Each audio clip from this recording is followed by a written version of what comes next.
Halo, selamat malam pemirsa. Apa kabar Anda malam hari ini? Dan saya Rinita Gunawan, senang sekali bisa bertemu Anda di hari Senin. Kali ini dalam Sehat Bersama PKU Muhammadiyah Delanggu. Tema kita juga pastinya tidak kalah menarik dengan tema-tema kita minggu yang lalu. Tema kita kali ini kelainan haid, pendarahan rahim atau uterus abnormal. Untuk Anda yang mungkin pernah mengalami pendarahan, apalagi untuk pendarahan rahim atau uterus abnormal, nanti kita juga mengundang Anda. Silakan yang ingin bertanya di segmen kedua 0271 8575555 dan kita akan membahasnya bersama dengan Dr. Yasmina Emma Pandanwangi SPOG dari PKU Muhammadiyah Delanggu. Selamat malam Dr. Emma, apa kabar?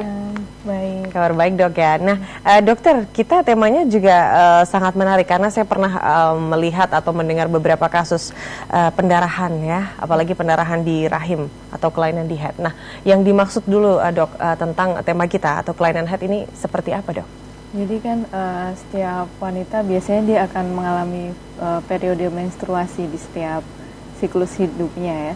Menstruasi adalah keluarnya darah dari, bisa lendir atau bagian dari rahim yang keluar setiap bulannya. Dia akan mengalami itu mulai dari dia menarke itu pada saat dia pertama kali haid sampai dia menopause. Menopause sampai dia sudah tidak haid lagi. Jadi yang saya maksud dengan pendarahan abnormal dari rahim itu pendarahan yang di luar dari siklus itu. Jadi misal dia mengalami pendarahan banyak di luar siklus atau di antara dua siklus dia ada pendarahan, flek-flek, itu sudah disebut dengan pendarahan abnormal. Oke, berarti di luar siklus dari siklus menstruasi seperti itu ya dok ya. Baik, kalau dikatakan seperti itu penyebabnya apa saja dok? Penyebabnya sebenarnya macam-macam ya. Dahulu banyak sekali yang menjadi penyebab dari sebelum diklasifikasikan, sebelum digolongkan. Jadi kami punya kesepakatan, jadi penyebabnya utama dari pendarahan uterus yang abnormal itu ada 7.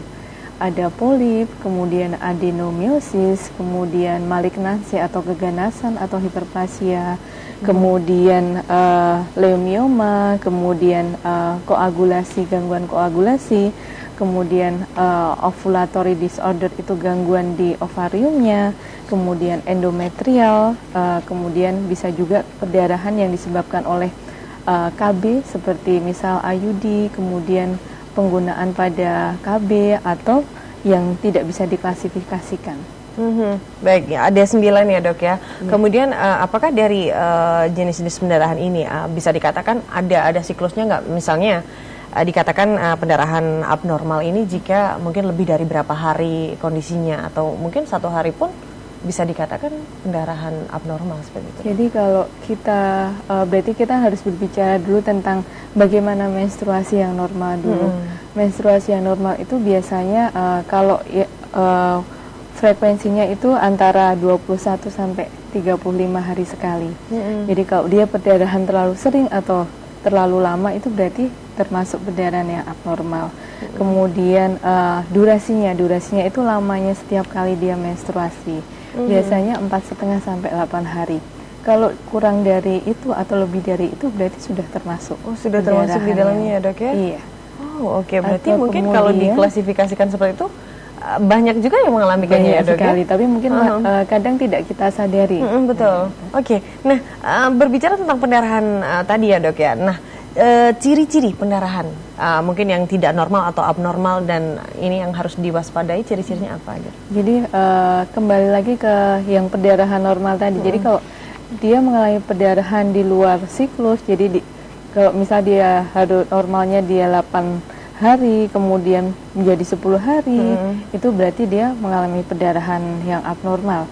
Atau misal dia mengalami sekali pada saat menstruasi pendarahannya jadi banyak sekali, atau sampai terjadi gumpalan-gumpalan yang dia bikin jadi lemas, kekurangan darah, atau menjadi anemia.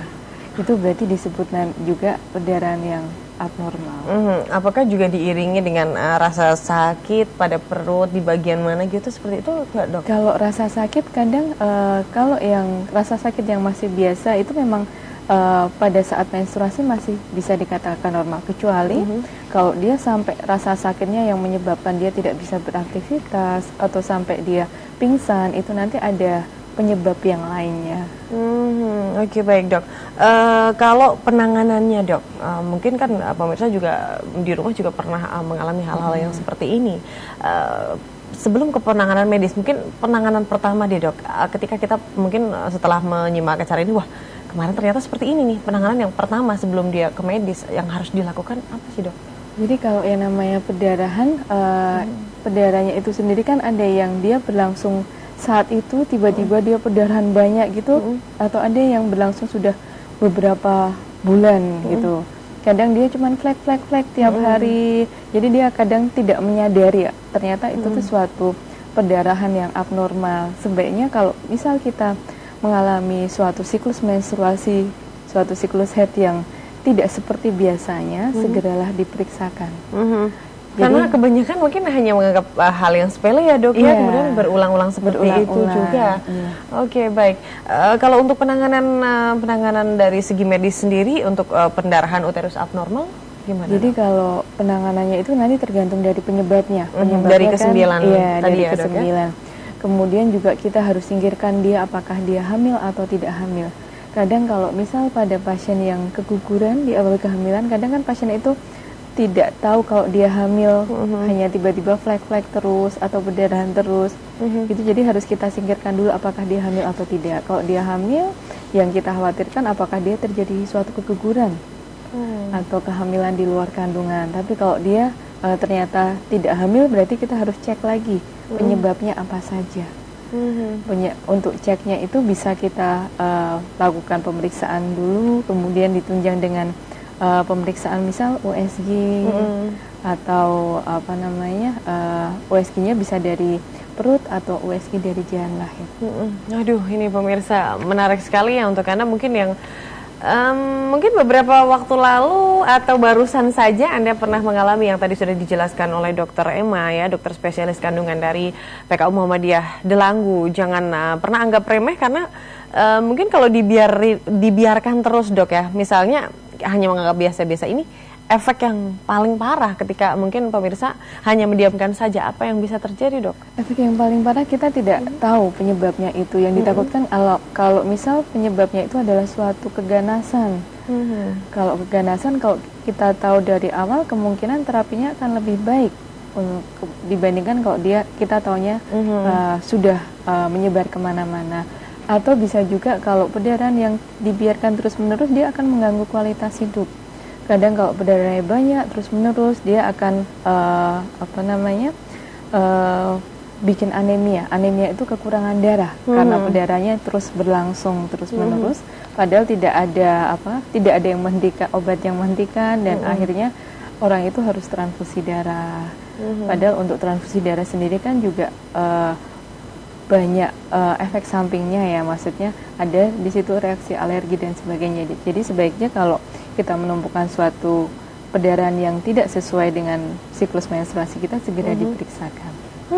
Oke deh, baik pemirsa. Nah, tadi sudah dijelaskan juga oleh Dokter Emma ya pemirsa bahwa ada 9 klasifikasi atau 9 penyebab, ada polip, adenomiosis, leukemia dan lain sebagainya. Nanti kita akan bahas satu persatu ya. Untuk Anda yang semakin penasaran dan ingin menyimak lebih lanjut, Anda jangan kemana-mana dulu, tetap bersama kami di Sehat Bersama PKU Muhammadiyah Delanggu.